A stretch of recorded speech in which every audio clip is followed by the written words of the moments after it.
बड'लेण्ड हालामनि गुबुन मोनसे दावबायारि थावनि रायमना हादोरारि हाग्रामा। रायमना हादोरारि हाग्रामायाव हादोरनि आरो गुबुन हादोरनि दावबायारिफोरनि थाखाय गोसो बोगथाबनाय थावनि जानानै फैदों।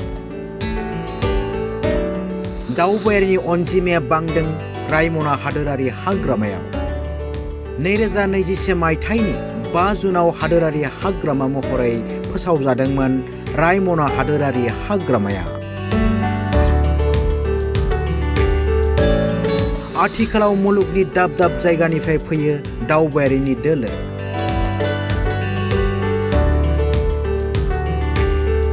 बेजों लोगोसे बिटिसिनि मानास हादोरारि हाग्रामायावबो बांदों हादोरनि आरो गुबुन हादोरनि दावबायारिफोरनि अनजिमाया। मख'जाथावना दि फैगौ 2026 गोदान बोसोरनिफ्राय क'क्राझारनि सिखोना जोहोलाव हादोरारि हाग्रामाखौबो दावबायारिफोरनि थाखाय बेखेवजेननाय जासिगोन। बिटिसिनि दावबाय बिफाननि बिथोनगिरि जयन्त शर्मा बिथाङा बड'लाइभ 24 नि खौरांगिरिनि सिगाङाव फोरमायबाय बे बाथ्राखौ। लोगोसे बिटिसिनि दावबाय बिफाननि बिथोनगिरि बिथाङा बड'लेण्ड हालामनि हादोरारि हाग्रामायाव दावबायारिफोरनि अनजिमाया बांनाय आरो खाजोना बोखांनो हानायनि सायावबो गुवारै फोरमायना होयो। হয়, আমি যেতিয়াই আপোনাৰ ৰায়মনাখন ডিক্লেয়াৰ হ'ল আপোনাৰ হেৰি হিচাপে নেশ্যনেল পাৰ্ক হিচাপে, তাৰ পাছতে আমাৰ মেইনলি মাৰ্কেটিং। আমি মাৰ্কেটিং আমাৰ যিমানখিনি আপোনাৰ নেশ্যনেল ফেয়াৰ আছে অসমৰ বাহিৰত, আমি এভৰি ফেয়াৰত প্ৰায় আমি তাত যাওঁ, পাৰ্টিচিপেট কৰোঁ।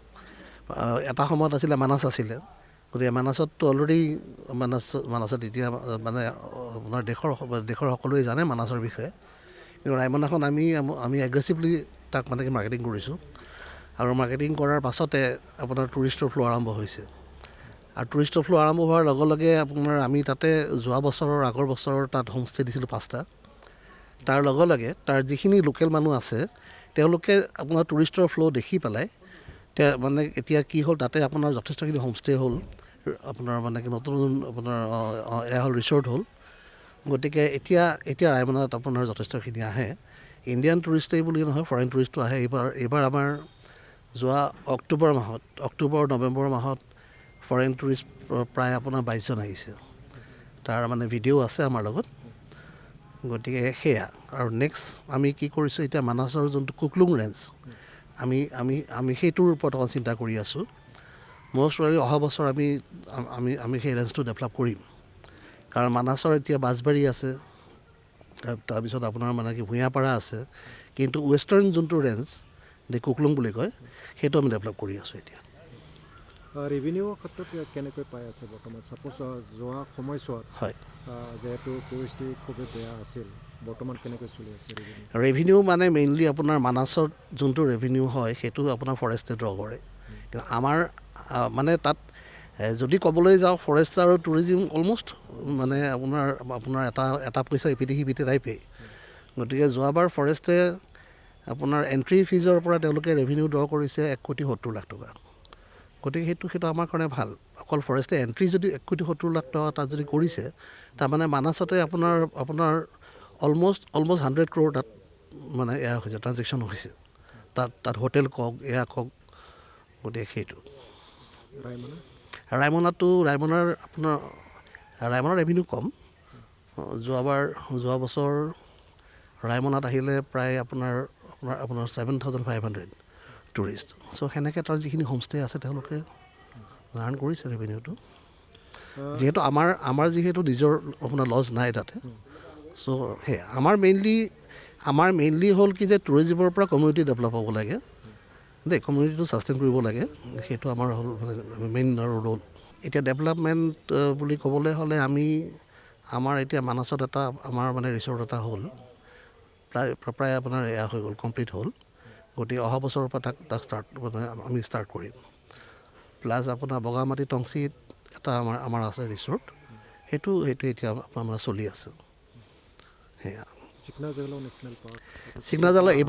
চিকনাজালাও যিহেতু আপোনাৰ ডিক্লেয়াৰ হ'ল, চ' সেইটো আমি মানে চিকনাজালৰ মাৰ্কেটিং কৰিছোঁ, কিন্তু এইবাৰৰ পৰাহে তাক আমি মানে কি এগ্ৰেছিভলি আৰম্ভ কৰিম।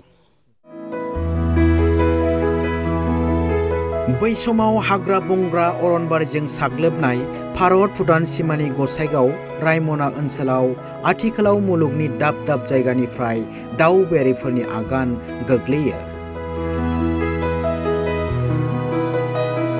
थांनाय 2021 मायथाइनि 5 जुनाव हादोरारि हाग्रामा महरै फोसावजानाय रायमना हादोरारि हाग्रामायाव दासान्दि दावबायारिनि अनजिमाया बांनो हमदों।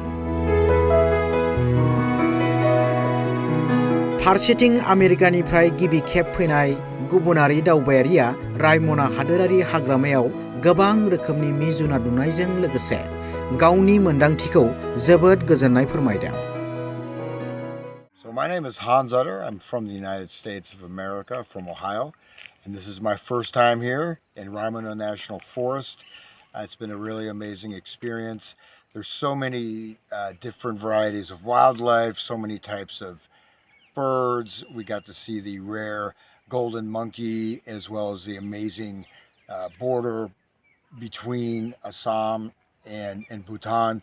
So I highly recommend everyone to come here, and it's just an amazing place, and they're doing great work in preserving the world's natural heritage. And I appreciate everyone who came with us has done a great job, from the driver to the guide to... And the staff, honey. Yes, and the staff is great, which I was saying, so... मख'जाथावनादि Bharat Bhutan सीमा ओनसोल हाजो हाला दंफां लाइफांजों बुंफबनाय मिथिंगानि समायना महर सनालि मोख्रा मैदेर मोसा मै आरो गुबुन गुबुन रोखोमनि दाउसिन दाउलाफोरा दावबायारिफोरनि गोसोखौ बोनो हादों। रायमना हादोरारि हाग्रामायाव नोंथांमोना फैयोब्ला जिप साफारिजों लोगोसे रिजर्ट हमस्टेनि खाबुफोरखौ लानो हागोन।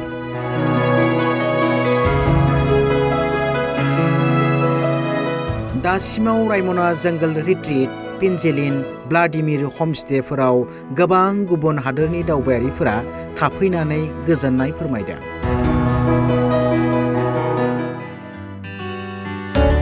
गुबुन फारसेथिं रायमना गल्डेन लांगुर इकोटुरिज्म ससाइटिया रायमना हादोरारि हाग्रामाखौ फोजौखांनायनि थाखाय खामानि मावगासिनो दं होननाबो मिथिहोयो आफादगिरि बिथाङा।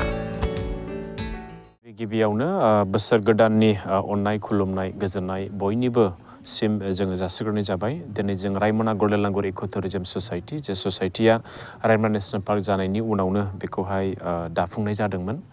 माब्रैबा जों बे ससाइटिनि गेजेरजों जोंनि बे एरियायाव जेसेबांनाखि जे टुरिस्टफोर फैयो बिथांमोनखौ जों माब्रैबा जों हेल्प खालामनो हायो बे रायमनायावहाय बेरायफैनायखौ। दा जोङो रायमनानि मोनसेल' ससाइटि हिसाबै जों बेखौनो फोरमायनो सानदों। दिनै जागायजेननायाव जोंहा बेयाव रायमनायाव जेबो गैयामोन, नाथाय दिनै बे 5 बोसोरनि गेजेरावहाय दिनै जों बेयाव नुनो मोन्दों ना जोंनि हादरनिफ्रायल' नङा गुबुन गुबुन जे कान्ट्रिसफोरनिफ्रायबो बेयाव जोंनावहाय दावबायारिफोर फैयो ना। जों थांनाय समाव जों नुनो मोन्दों, आं दायो रायमना जंगल रिट्रीटआव दं। नैबे जंगल रिट्रीटआव जों नुनो मोन्दों आयारलेण्डनिफ्राय सुइजारलेण्डनिफ्राय फिनलेण्डनिफ्राय नरवे ओमफ्राय बेलजियाम बेफोरबादि कान्ट्रिसनिफ्रायबो नैबे रेजर्टआव फैनानै थाफैबाय ना आरो गोबां जे हमस्टेफ्रावबो थाफैबाय। बेनिखायनो आं गोजोननाय मोन्दों जे जोंनि बे रायमनाया ओरैबायदि मोनसे नेसनेल एन्ड इन्टारनेसनेल लेभेलाव थांबाय, जायनि थाखायहाय जों बेयाव बेफोरबायदि दावबायारिफोरखौ जों नुनो मोन्दों। दा बेखौनो खावलायनो हास्थायदों जे जोंनि दावबायारिफोरा जिहेथु रायमनायाव जुदि फैनो गोसो दङबा बिथांमोना रायमनायाव फैदो। मानो होनना बुङोब्ला जोंनावहाय जथेस्थ' थानायनि थाखाय रेजर्टफोर दं, हमस्टेफोर दं आरो नेसनेल पार्क सिङाव हाबनायनि थाखाय जोंनियावहाय जिपसिफोर दं। बेखौ बिथांमोना हायार खालामनानै नेसनेल पार्क सिङावबो हाबनो हागोन। आरो जायफोरनाखि जे रिसार्च खालामनो गोसो बेनि थाखाय जोंहा गाइडफोर दङ। गाइडफोरखौ कन्टेक्ट खालामनानै जे रिसार्च स्टाडिसफोरनि थाखायबो बिथांमोना नेसनेल पार्क सिङावबो हाबनो हागोन आरो गामियावबो माखासे जे हिस्ट'रिकेल जे प्लेसेसफोर दं बेयावबो बिथांमोना बेरायफैनो हागोन। बेखायनो आं खावलायदों साफ्रोमबो जे भिउवार्सफोर जायफोरनाखि इन्ट्रेस्टेड बिफां लाइफांनि सायाव जिब जुनारनि सायाव बिथांमोना रायमनासिम फैनो अननानै दावबायफैनो हागोन। बिटिआरनि बिउर' चिफ कनक चन्द्र बर' आरो गसाइगावनिफ्राय बिलिजित नार्जारिनि हेफाजाबाव निउज डेस्क रिपर्ट बड' लाइभ 24।